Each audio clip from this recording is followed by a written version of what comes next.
I guarantee you, if you're a real estate agent, you are doing one of these 5 things that is limiting what you can actually achieve with your business from social media marketing. And if you don't know me, my name is Jarvis. I've worked with over 200 plus agents across the US, helped them get over hundreds of thousands of followers, have to get over millions of different views on their content, and have worked at Facebook and TikTok before then. I know social media content, especially when it comes to real estate agents, and I've seen from my tons of conversations that every agent is doing one of these 5 things terribly wrong, and it's really reducing your results. But the good news is they're all easy to fix if you just give it a little bit of time and effort. And I'm going to explain these issues, why they're causing problems for your business, and how you can actually grow from what I've seen work with clients to actually get benefits from social media content and actually start to achieve some of the things that you've been trying to achieve probably for years on social media. So let's jump right into it. The reason why you're not getting business from socials as a real estate agent specifically, the number 5 reason, and I'm going to go in order here, so leaving with the most important one, the biggest one that I've seen to be the biggest issue.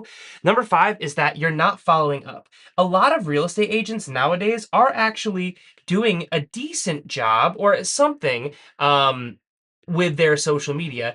And when they do that, that's great. But social media generally, as terms of your business goes, tends to be top, maybe middle of funnel, right? Usually you're not actually closing the deal for somebody to work with you as a client for helping them buy or sell a home or invest in a property if through social media. Usually it's middle to top of funnel, and the bottom of funnel would be an actual conversation, ideally in person, to build that rapport and build that trust to actually work with them, right? But your content is going to help to get you in front of people and build those relationships at scale. However, that doesn't happen if you don't follow up. So a lot of agents will do decent jobs at making some content, at commenting on other people's stuff, at engaging in some form of marketing, maybe not great, but something, but they actually don't take that to the next level, which is engaging with your followers, sending DMs to people who have commented, commenting back to people who have commented on your stuff, engaging in a conversation, and starting that path to building a relationship so that person knows, likes, and trusts you and wants to hire you as their real estate agent. If you put up a video that talks about one of the most important things that somebody in your local area should know about the average home price and what you can do to help them get them in, and and all these different programs, whatever your content is about, ideally providing value to the buyer or seller in your market, then if somebody comments on it, you'd say, hey, I'm really happy that you found some great stuff out of this. I just DM'd you something that would be, I think, even more beneficial for you if you're looking to buy or sell in the near future. Then ideally they would take that, or they would download it, or go to a thing where they would give you their email, and then you nurture that relationship. But if you're not doing some version of following up and taking that conversation or that interaction to the next level, then it's like, great, but you just have the benefit of the top of the funnel. You did all this effort with marketing and you didn't do anything at the bottom end. And comment campaigns can be the same way. You can build up through ManyChat or through some CRM integrations have this built in where they can comment the word home, and you can automatically build this thing to follow up with them and send them something. And that's great, but only if you work them afterward. I can't tell you how many people I've worked with in real estate who have gotten leads, but they don't think they got leads because they didn't have conversations. But a lead is not a conversation. A lead has to then be engaged and nurtured, and then it becomes a conversation, and then you have to engage and nurture with them more, and then they can become a client. And if you miss those bottom steps, then you're doing all this energy, this kinetic energy in the beginning, and not actually getting the payoff at the end. So you have to actually have some mechanism of following up. Otherwise, all this is pointless. The next one is trying to promote. So this happens a lot with, and I'm kind of generalizing here, but it happens a lot with, let's say, I don't even want to say it, but on average, older agents who are on social media, which is just that you're basically trying too hard, right? Because in traditional advertising, in every different form, you'd have a commercial, right? Or you'd have a billboard, or you'd have a flyer or something, and you really only get one chance to sell your services. So naturally, you're going to talk about, like, hey, I repair driveways, or I fix cars, or I help you with this thing, or I'm a real estate agent and buy or sell your home with me, and here's all my records.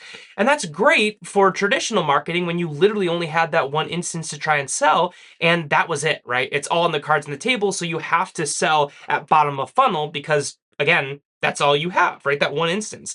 Social media is not that way. Social media is about rapport building and building a relationship with people and connecting, and ideally with organic content and with paid ads, it's one to many, right? You can make one piece of content that can get in front of many people and build a relationship with multiple people on multiple levels. That's why it's so funny when agents are like, man, I'm stuck at so few views. Like, I'm only getting 100 views. And I'm like, well, that reel that took you 10 minutes to make ended up getting you 100 people engaged with your content or watching your video. Like, that's a great return on your investment. You would not be able to do that by actually having physical conversations with people. And not that they're the exact same, but you get my point. It's one to many marketing and it's top to middle of funnel. So when you're trying to promote, all you're doing is one, you're just being very salesy, and that's not why people are on social media. They don't go there looking for a salesperson or a real estate agent. So one, you're already kind of not really providing value to people generally. You can promote with value, but promote yourself with providing value, but it's usually done over time. And then two, so I'm actually going to write that down. So you're usually, if you're promoting too hard, then you're not providing value. And that's obviously a big issue because we always want to provide value. Man, I cannot spell and write and talk at the same time. I don't know how people do it. I don't know how teachers do it. Not providing value. I just did it again. But on top of that too, you also algorithmically, you're just at such a disadvantage. I mean, businesses in general are at a disadvantage from somebody who just needs to make content to get views, and they can just blow up a Lamborghini or do something crazy. Maybe something easier than blowing up a Lamborghini, but you get my point. They can just do something wild because all they care about is getting the view and getting the retention, getting people to watch the whole video. We want that, but we have to do that in the context of real estate, so it's a smaller market, and we have to do that while showing our expertise and how we can help them. So we have all these different hoops we have to jump through as a business owner, as a real estate agent, when we're making content, but that still has to compete on the algorithm. So you don't want to shoot yourself in the foot and make this video that is just designed to do poorly, because all algorithms try to do on social media is get content in front of people that will make them stay on the platform longer. The longer somebody stays on Instagram, the more ads they see, the more money that Instagram makes. That's the entire game. So if your content gets people engaged, it stops the scroll, and it keeps them there for a long time, you will get more views. And you will get more views in front of people who are interested in that kind of content. And that's why it's important not to just go fully trend-based and totally ignore social media, totally ignore real estate and how you're actually helping your market. You have to find that balance there. And so if you're not providing value because your content is too promote-y and too salesy, and that also just means that it's not going to perform well. It's not competitive. And that's going to be hard. Oh man, I might have just totally butchered how to type that or how to write that, but we're gonna go with it because I'm not gonna rewrite it. But if you're not being competitive on social media with algorithmically with your content out there, it might be okay if you're running ads, but if you're doing organic, you're just not gonna get any views. And so this content is just not gonna get in front of anyone anyway. So you're just spinning your wheels and not getting any results. A lot of times, it's why people get stuck at such low view numbers if their content is really, really just trying to promote and not doing anything else, not providing any value. When you're first doing content for the first time in a while, you're going to be stuck there for a little bit. That's okay. But if you've been trying to make content like consistently month over month over month and you're not getting past a certain view number, then usually it's that you're just limiting your value, normally because you're trying to be too promoting or even just too boring. That can happen too. And sometimes we're providing information and we think that that's valuable, but value is transformation. It's not information. We can get information anywhere nowadays. You need to give somebody something that's actually going to make their life more valuable. So not following up is number 5. Number 4 is trying to be too promotional, too promoting in your content. Instead, you can actually think about it not as in terms of every post needs to sell my business, but that all of my posts over this month needs to sell myself as an expert. Because if people know you, they like you, and they trust you because your content has made their life better, they will want to work with you. That will work way better than saying, I've done a bunch of transactions before, hire me. Because every agent is saying that, and you don't want to compete against every other thousands of agents because that means you have a 1 in 1,000 chance of winning. That's not good odds. We don't like that. So that's number 4. Number 3 is being just purely inconsistent. This one's obviously pretty big. I think most people understand when they're not being consistent here. But I just want to explain something is that with inconsistency, all it's really doing is it's stopping you from one, giving the algorithm enough information so that it can find your audience, and two, it's not actually giving the opportunity for you to get data in terms of what is going to perform well.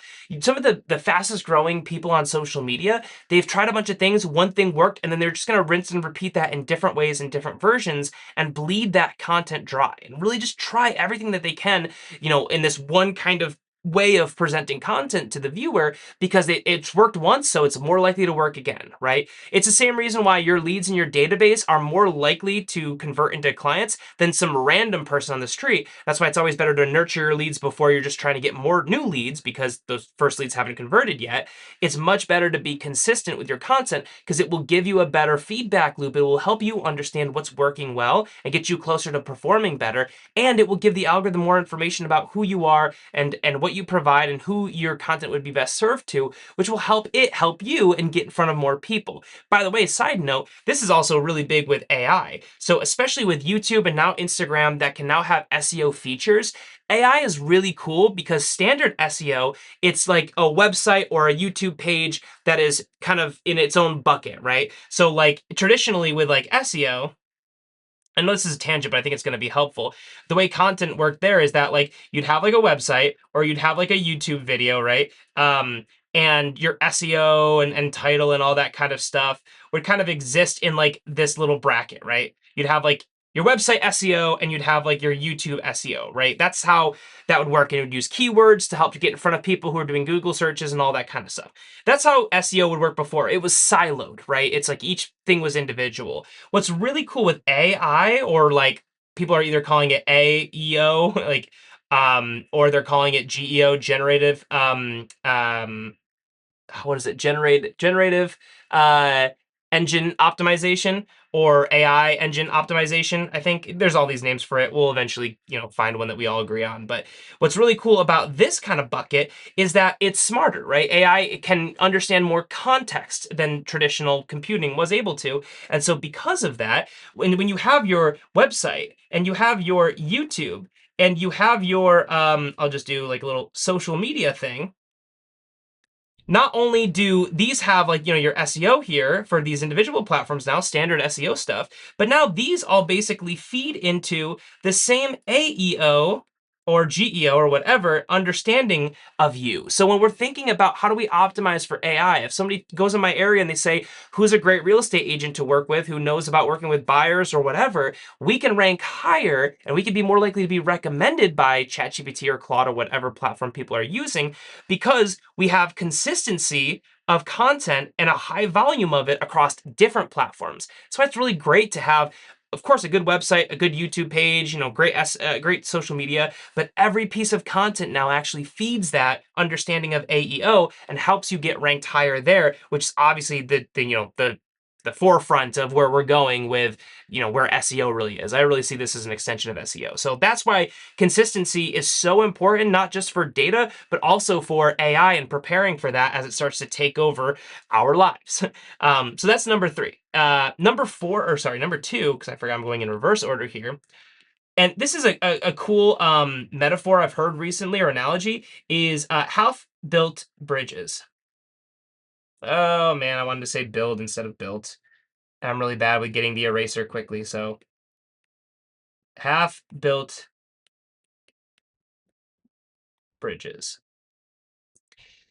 So what this means is that if you're trying social media for the 18th, 19th time, and by the way, I've been there too. Like I'm constantly resetting my social media for my own stuff. Like that I am also a victim of this.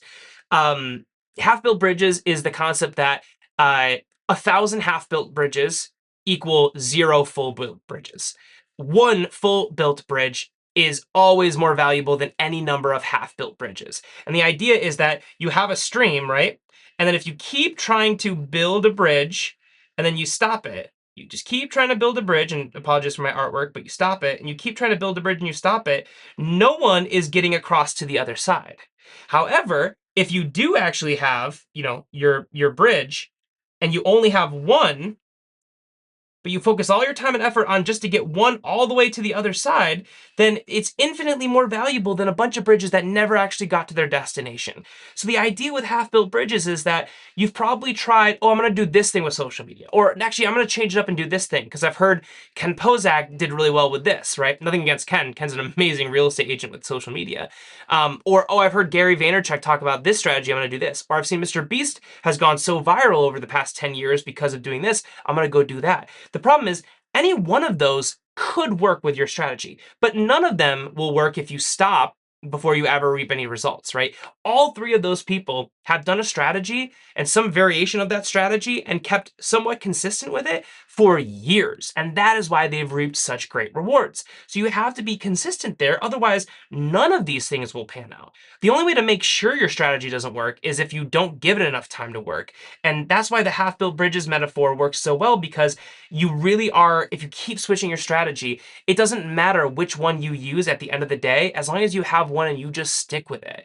And one thing I recommend, by the way, is just find the biggest barriers to entry with your content and then just try to eliminate them. So it's like, if you're like, man, I really, really don't want to be on camera, I would recommend that ideally you would be on camera, but if you just cannot get yourself to consistently do that, then don't worry about it for now. I would rather you film content from like a POV where you're not actually showing your face, but you're just talking to the viewers and showing something on your screen or whatever, than you not doing anything at all. Or if you're like, I really want to do these cool house tours, but it's really hard for me to get all these tours, then okay, fine. Just do them on Zillow and just do like a screen. You're just recording your screen of you go through Zillow and talking about the property and why it's valued this way or whatever, because you can actually do that. And that's not a limiting factor of trying to get to these homes. Whatever it is that's stopping you from doing the content you want, just say, okay, fine. No big deal. I don't need that thing. I'm just going to find some way to make a version of this content I want to make that is repeatable. If you're worried about your background always being the same,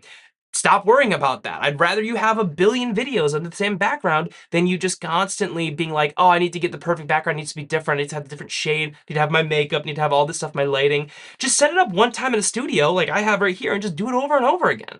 Because that was a barrier for me. So I just set it up one time. Now I always have the studio. Now I can just film, right? And you don't even need to do that, but just know that these things that are stopping you from filming content are the reason you haven't been successful. That is the biggest thing, is just you have to be consistent, and the half-built bridges is one of the biggest reasons why people are inconsistent. And then lastly, number one is that you are caring too much. Deep in our hearts, we're all still in high school and we're all still feeling like we're being judged by everybody. At the end of the day, most people are not paying attention to you. And most of the time, your content is not going to get really any views. And that's actually a good thing, because your content's not going to get views until it's good. So guess what? You can mess up infinitely and just keep trying things over and over again, knowing that no one's really going to see it until it does well. And then once it does well, you shouldn't be worried that people saw it, because it just proved algorithmically that your content performed very, very well. So now you got a banger video that got a ton of views, that got in front of the best audience if all things have been done right. And now that's free marketing for you. It took a little bit of time, but ultimately that is free marketing for you that you didn't have to pay for, right? It's crazy that we have the opportunity to be able to, get in front of millions of people if we have a great piece of content, as I throw my pen. And we don't take advantage of that enough because we're so worried about what people are going to think. But at the end of the day, nobody cares. And everyone's always going to judge everybody about everything. So you might as well get something out of it.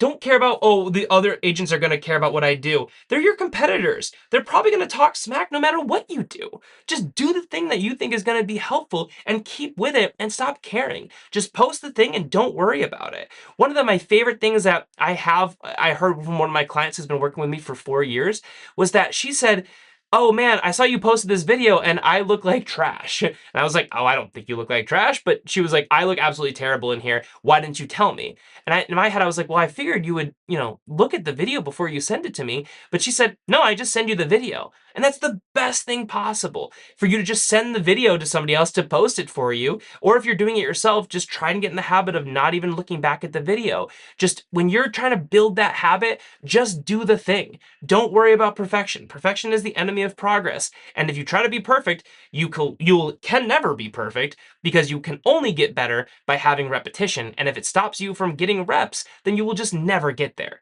So you just need to stop caring so much. Just do something else, distract yourself, find a way to not care about the content you're posting there, make a new account if you have to, and make sure none of your friends are following it, and then just start posting. Because at the end of the day, what's making you're caring too much about your content and it's stopping your content from going anywhere, which means that the people who care the most are getting the worst results. And that is the biggest issue I've seen real estate agents have with making content, and it's stopping them from actually finding progress and seeing results that finally grows their business. So I hope that was helpful. Look at the link down below. I'll see you in the next video.